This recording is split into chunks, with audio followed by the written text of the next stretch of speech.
Good morning night everyone. Time check tayo. Alauna ng madaling araw. Batiin ko lang akong banag happy birthday. Happy 57th birthday daddy. And always be in good health. Mama hugs 1 million times. God bless. Dito na tayo sa Exodus 12 and 13. Kasi ang totoong araw ngayon guys is January 15, 2021. Pero ang binabasa natin is January 25. So 12:13 tayo, the Passover. The Lord said to Moses and Aaron in Egypt this month. Nalapit ko pala sa ano. The Lord said to Moses and Aaron in Egypt, this month is to be for you the first month of your year. Tell the whole community of Israel that on the 10th day of this month, each man is to take a lamb for his family, one for each household.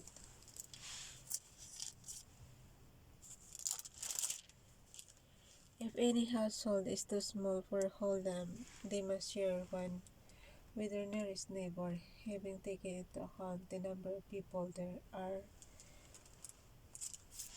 You are to determine the amount of lamb needed in accordance with what each person will eat. The animals you choose must be year-old males without defect.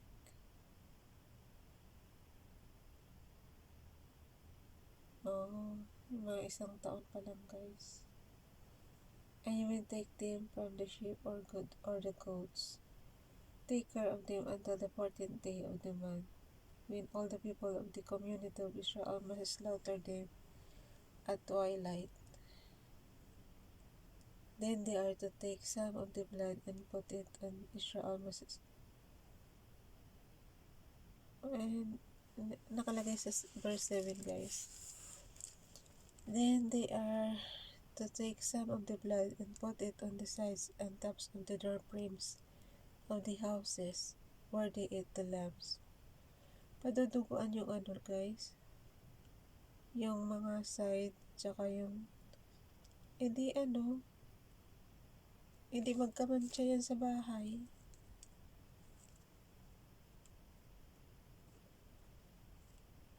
That same night they are to eat the meat roasted over the fire, along with bitter herbs and bread made without yeast. Do not eat the meat raw or cook in water, but roast it over the fire. Meron talaga siyang paraan ng pagluluto guys. Maybe without yeast. Do not eat raw. Sa verse 9, do not eat the meat raw or cook in water, but roast it over the fire, head without.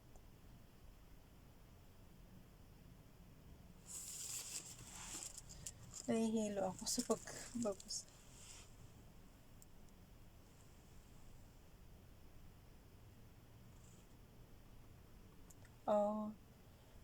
Roast it over the fire, head, legs, and inner parts. Do not leave any of it till morning. If some is left till morning, you must burn it.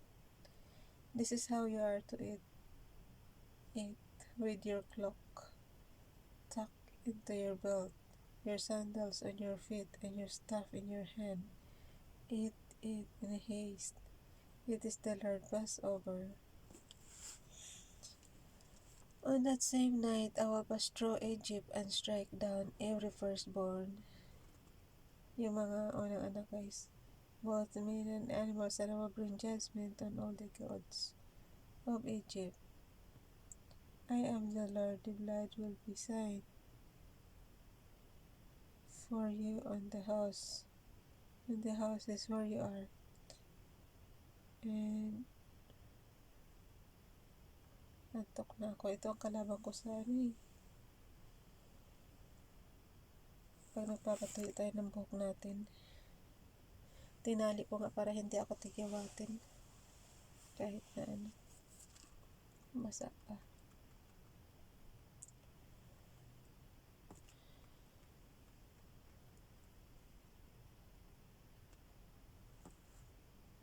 Where you are, and when I see the blood, I will pass over you. No destructive plague will touch you when I strike Egypt. This is a day you are to commemorate for the generations to come.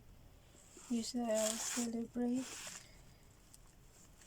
it as a festival to the Lord, a lasting ordinance. For 7 days you are to eat bread made without yeast. On the first day remove the yeast from your houses, for whoever eats anything with yeast in it from the first day through the 7th must be cut off from Israel. Pati pagkain ng tinapay na may yeast, bawal. On the first day, hold a sacred assembly, and another one on the 7th day. Do not work at all on these days, except to prepare food for everyone to eat. That is all you may do. Celebrate the feast of unleavened bread, because it was on this very day that I brought you divisions out of Egypt. Celebrate this day as a lasting ordinance for the generations to come. In the first month you are to eat bread made without yeast from the evening of the 14th day until the evening of the 21st day. For 7 days no yeast is to be found in your houses, and whoever eats anything with yeast in it must be cut off from the community of Israel, whether he is an alien or native born. Eat nothing made with yeast. Wherever you live, you must eat unleavened bread. Paano pag ayaw nila sabihin na kumain sila ng hindi unleavened bread? Then Moses summoned all the elders of Israel and said to them, Go at once and select the animals for your families and slaughter the Passover lamb. Take a bunch of hyssop, dip it into the blood in this basin. Baka dili nga yung blood.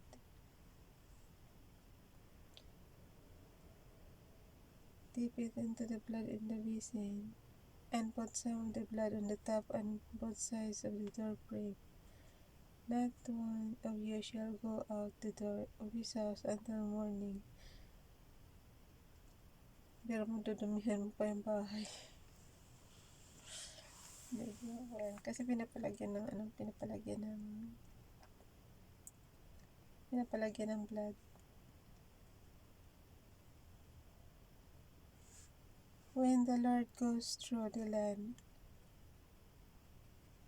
sa verse 22 guys, when the Lord goes through the land to strike down the Egyptians, he will see the blood on the top and sides of the door frame and will pass over that doorway, and he will not permit the destroyer to enter your houses and strike you down.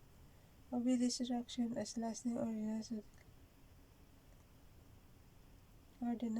for you and your descendants.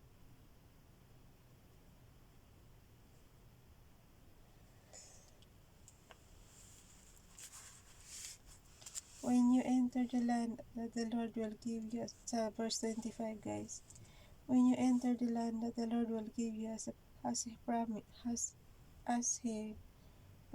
observe the ceremony. And when your children ask you, what does the ceremony mean to you? Then tell them it is the Passover sacrifice to the Lord, who passed over the houses of the Israelites in Egypt and spared our homes when he struck down the Egyptians.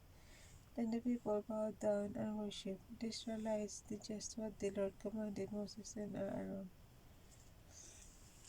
Lagyan natin ng hanggang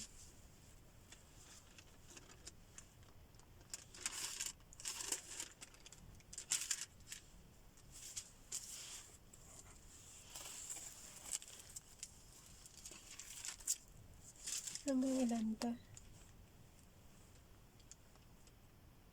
12 and 13 pala guys.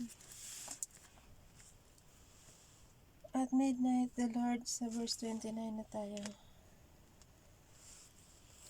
At midnight, the Lord struck down all the firstborn in Egypt, from the firstborn of Pharaoh who sat on the throne to the firstborn of the prisoner who was in the dungeon, and the firstborn of the livestock as well. Pharaoh and all his officials and all the Egyptians got up during the night, and there was loss of and there was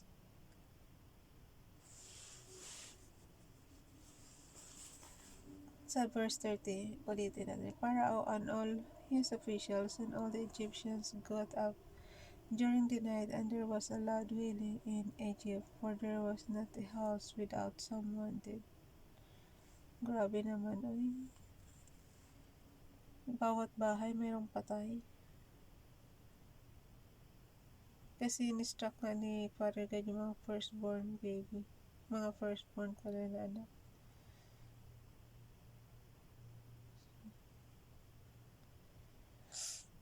Antok na ako, guys.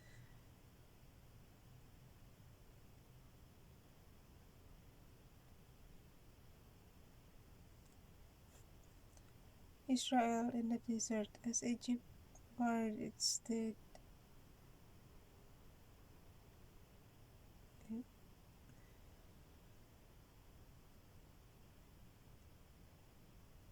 Oh, bali headers lang pala to.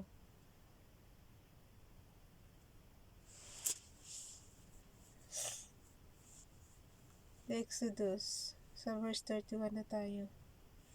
During the night, para also, kasi ano lang pala yan guys, yung binanggit ko sa inyo, yung Israel in the desert, parang headers lang siya. So, hindi ko na tinuloy. 26 experiences. 26 experiences, the Hebrews have always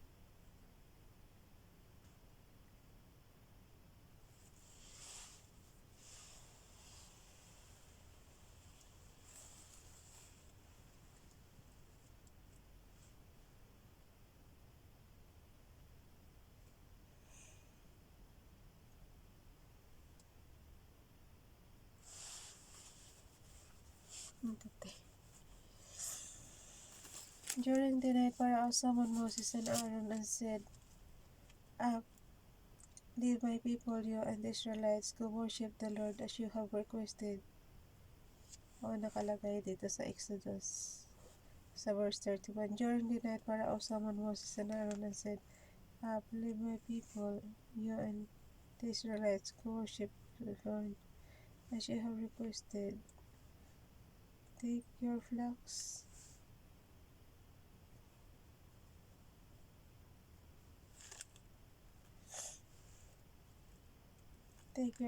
and herds as you have said, and go and also bless me. The Egyptian urged the people to hurry and leave the country, for otherwise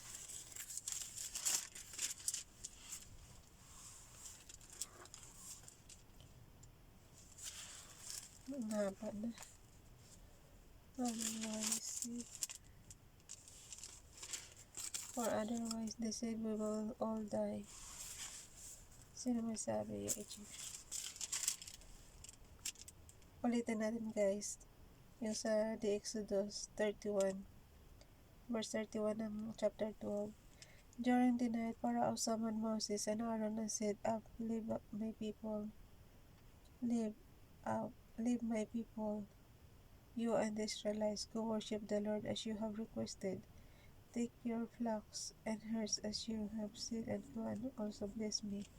The Egyptian urged the people to hurry and leave the country, for otherwise they said we will all die. Oh.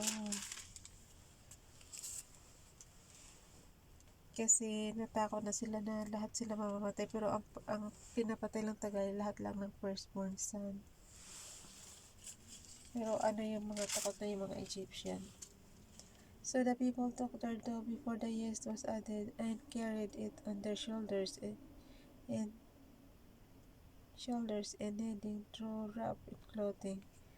The Israelites did as Moses instructed, and asked the Egyptian for articles of silver and gold. and for clothing, and for clothing. The Lord had made the Egyptians favorably disposed toward the people, and they gave them what they asked for. So they plundered the Egyptians. They plundered the Egyptians. The Israelites journeyed from Ramesses to Succoth. There were about 600,000 men on foot besides women and children. Many other people went up with them, as well as large droves of livestock, both flocks and herds. With the dough they had brought from Egypt, they baked cakes of unleavened bread. The dough was without yeast because they had been driven out of Egypt and did not have time to prepare food for themselves. Hinahawakan ko yung mainit tubig, guys. Painom.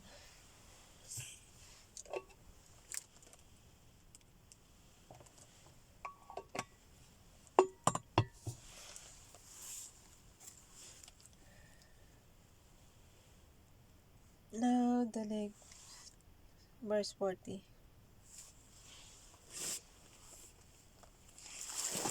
Oh no.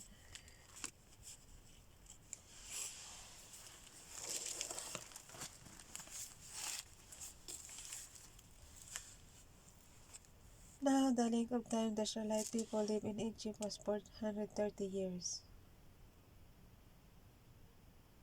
Ang tagal pala. Now the length of time the Israelite people lived in Egypt was 430 years. At the end of the 430 years, to the very day, all the Lord's divisions left Egypt, because the Lord kept vigil that night to bring them out of Egypt. On this night, all the Israelites are to keep vigil to honor the Lord for the generations to come. Passover restrictions. The Lord said to Moses and Aaron, "These are the regulations for the Passover. No foreigner is to eat of it. Allah. Any slave you have both may eat of it after you have circumcised him, but temporary resident and hard workers may not eat of it.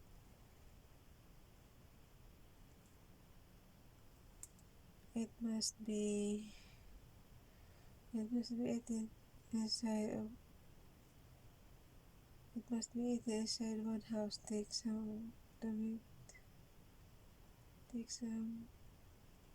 none of the meat outside the house. Huwag daw magdala. Wala daw dadala. Outside. Do not break any of the bones. The whole community of Israel must celebrate it.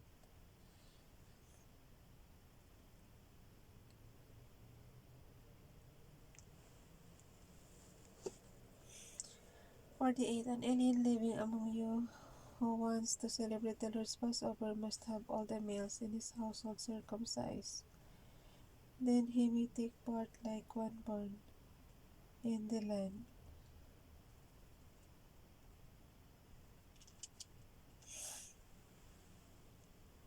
No uncircumcised male may eat of it. The same law applies on the native born, and to the alien living among you. All the Israelites did just what the Lord had commanded Moses and Aaron, and on that very day the Lord brought the Israelites out of Egypt by their divisions. Consecration of the firstborn. The Lord said to Moses, "Consecrate to me every firstborn male. The first of strength of everyone among the Israelites belongs to me." Oh, paano pag hindi, lalaki? The first of...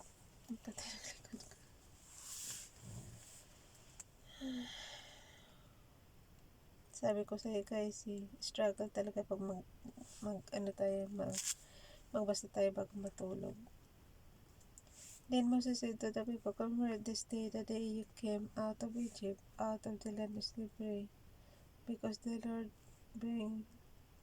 brought you out of it with a mighty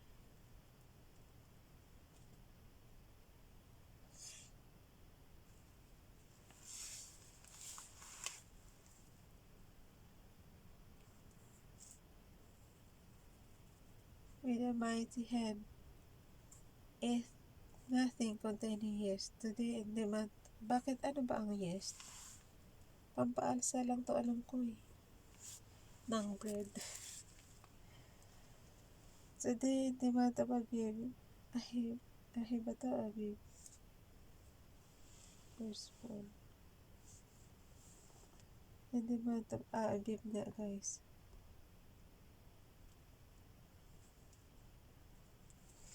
In the month of Abib, you are living when the Lord brings you into the land of Canaanites, Hittites, Amorites, Hivites, and Jebusites.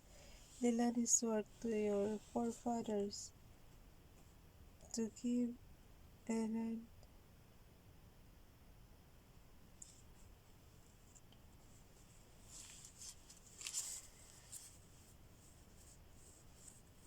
The land he swore to your forefathers to give you a land flowing with milk and honey. Antok na pati ball pinahulog na. You are to observe the ceremony in this month for 7 days and bread.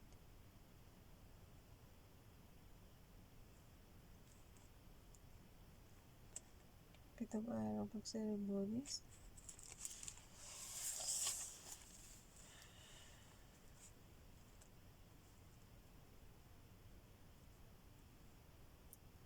For 7 days eat bread made without yeast, and on the 7th day hold a festival to the Lord.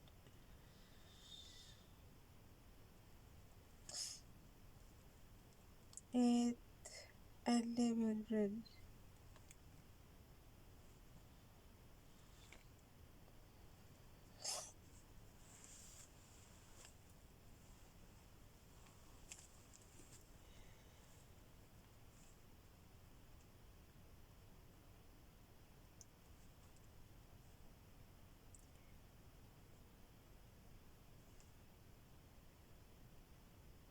Eat unleavened bread. Verse 7. Eat unleavened bread during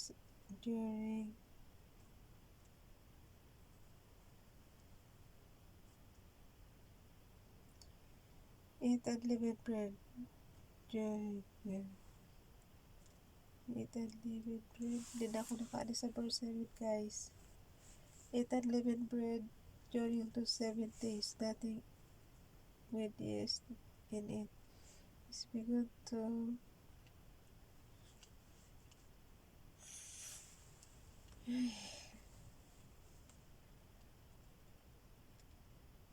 during the 7 days, nothing with yeast in it. So in it is to be seen among you, nor shall any yeast be seen anywhere.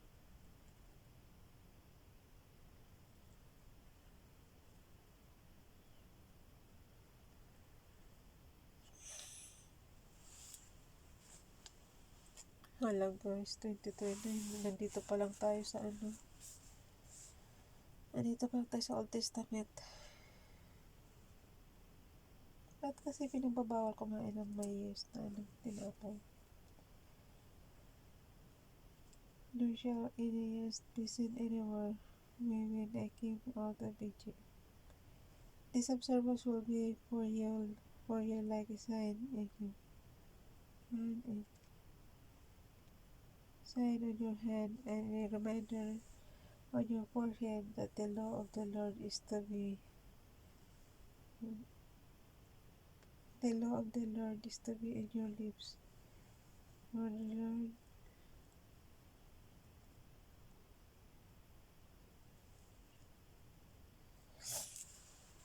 hinto ko na to guys, inaantok na ako.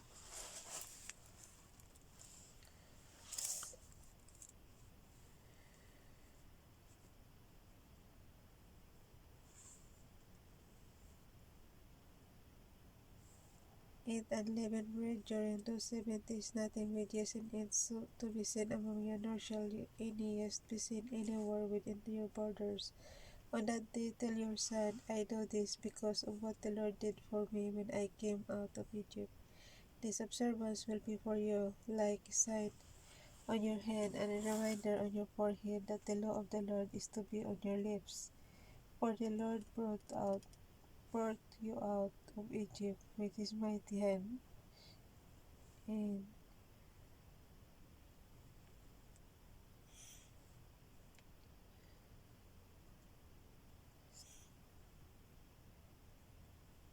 the law of the Lord is to be on your lips, for the Lord brought you out of Egypt with his mighty hand.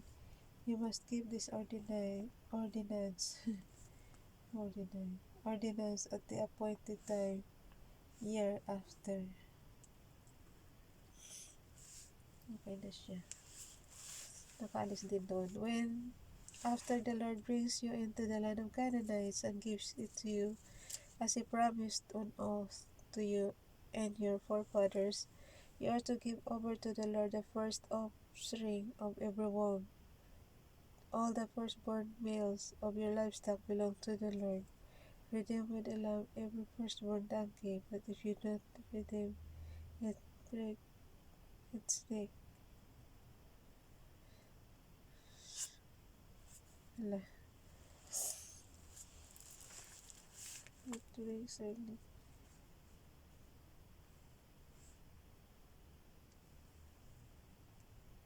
All the firstborn males of livestock belong. Redeem with a lamb every firstborn donkey, and but if you do not redeem it, break its neck. Redeem every firstborn among your sons.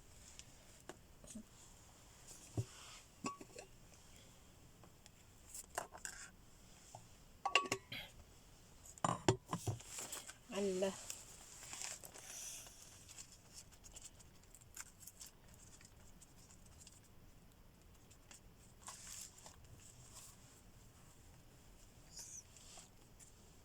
In days to come, 14 na tayo. Verse 14. In days to come, when your son asks you, what does this mean? Say to him, with a mighty hand the Lord brought us out of Egypt, out of the land of slavery. Pero mo na guys, ilang taon? 400, ano? Grabe naman yun. 430 yata? Yun 430 years. Sa verse 40 ng 12. Kawawa naman pala yung Israel. Ang mga anak to ni Jacob eh. When Pharaoh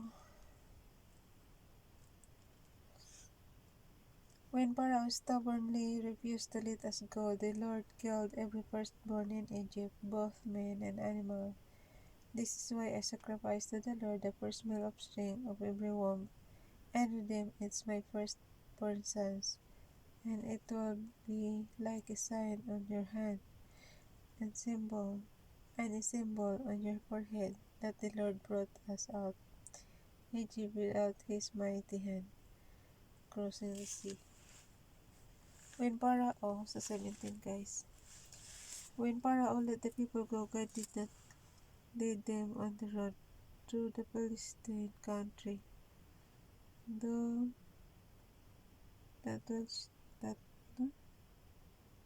was your therefore, God said, if they face war, they might change their minds and return to Egypt. So God led the people around by the desert road toward the Red Sea. The Israelites went up out of Egypt armed for battle.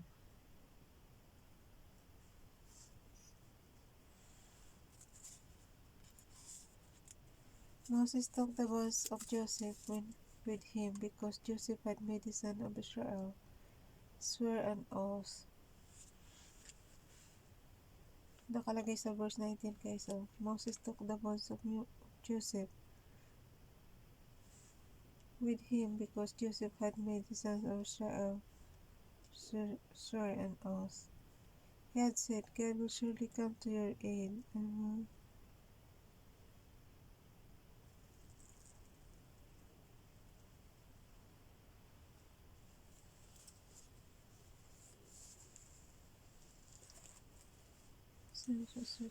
he said, God will surely come to your aid, and then you must carry my bones up with you from this place.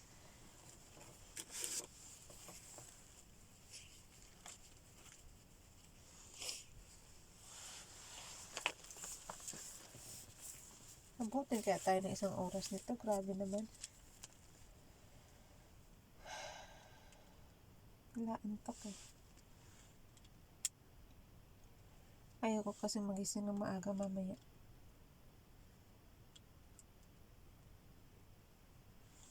After leaving Sukkot, they camped at Etham on the edge of the desert. By day, the Lord went ahead of them in a pillar of cloud to guide them on their way, and by night in a pillar of fire to give them light, so that they could travel by day or night. Neither the pillar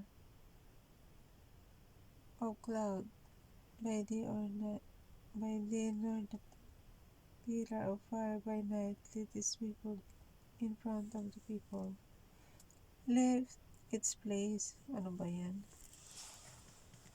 Nakalagay guys sa 22. Neither the pillar of cloud by day nor the pillar of fire by night left its place in front of the people. Hindi ko na nga pinabasa ang footnotes eh, kasi sobrang liliit.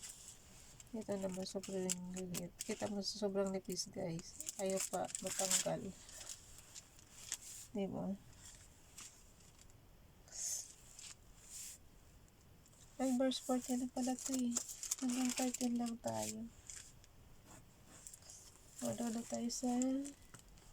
Natapos din tayo guys. 30 minutes na. 16. Buong 16. Ng Matthew.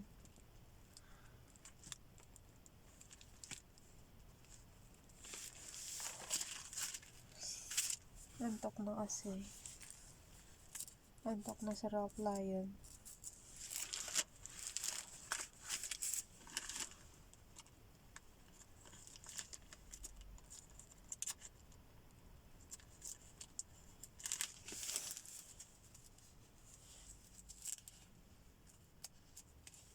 Ano ba tong ano na to eh?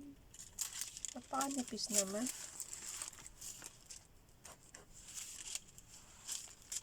Matthew 16:1 to 28. So, 25 January 2021.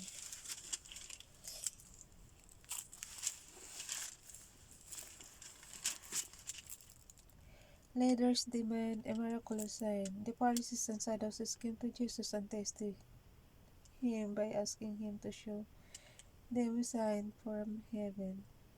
He replied, when evening comes, you see it will be fair weather for the sky.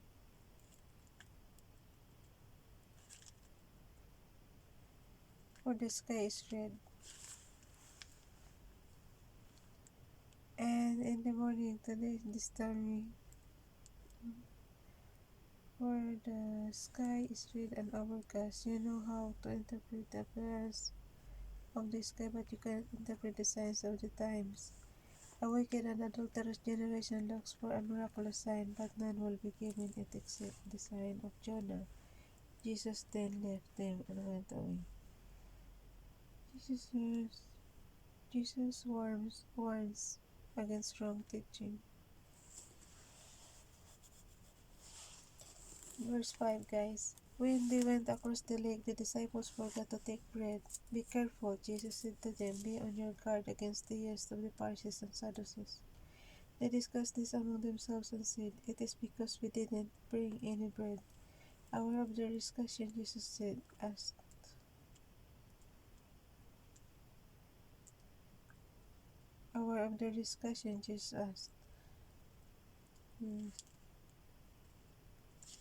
You little faith, why are you talking among yourselves about having no bread? Do you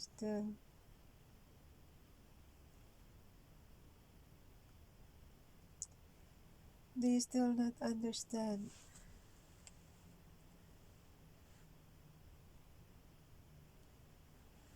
Don't you remember the 5 loaves of the 5,000? And how many basketfuls you gathered?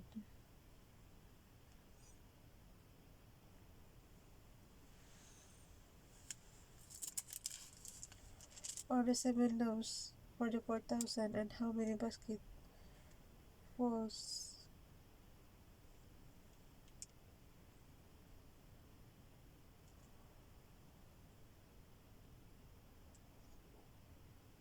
How is it you don't understand how many?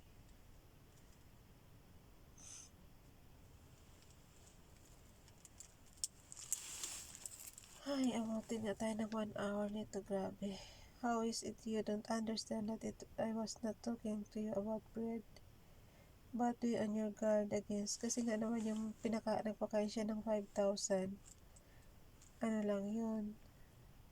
5 loaves lang yun. Tapos yung nagpakain naman siya ng 4,000. 7 loaves lang yun. How is it you don't understand that I was not talking to you about bread? But he is... Ito.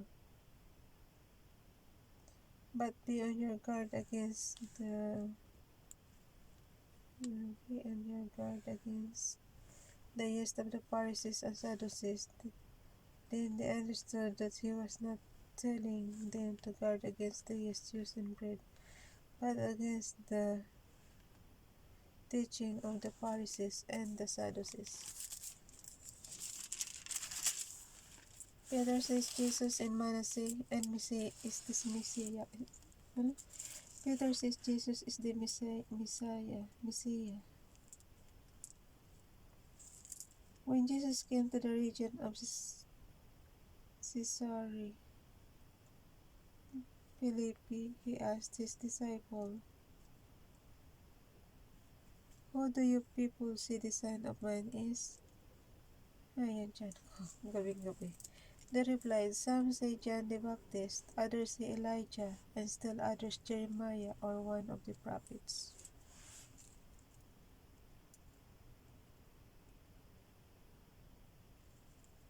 "But what about you?" he asked. "Who do you say I am?" Simon Peter answered, "You are the Christ, the Son of the living God." Jesus replied, "Blessed are you, Simon, son of Jonah." Oh, son of Jonah pala si Simon. "For this was not revealed to you by man, but by my Father in heaven.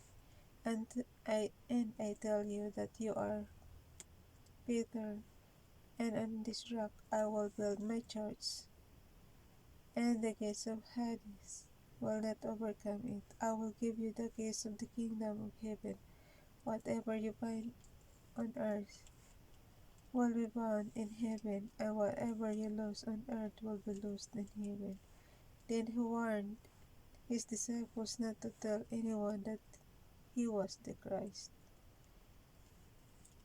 Jesus predicts his death the first time. From the time Jesus began to explain to his disciples that he must go to Jerusalem and suffer many things at the hands of the elders, chief priests, and teachers of the law, and that he must be killed, and on the third day he will be raised to life. Yung nakalagay guys, and that he must be killed, and on the third day be raised to life. Sa 22 tayo, verse 22. Peter took him aside and began to rebuke him. "Never, Lord," he said. "This shall never happen to you." Jesus turned sa 23, and said to Peter, "Get behind me, Satan. You are a stumbling block to me. You do not have in mind the things of God, but the things of men." Then Jesus said to his disciples, "If anyone would come after me, he must deny himself and take up his cross and follow me. For whoever wants to save his life will lose it, but whoever loses his life for me will find it. What good will be for a man if he gains the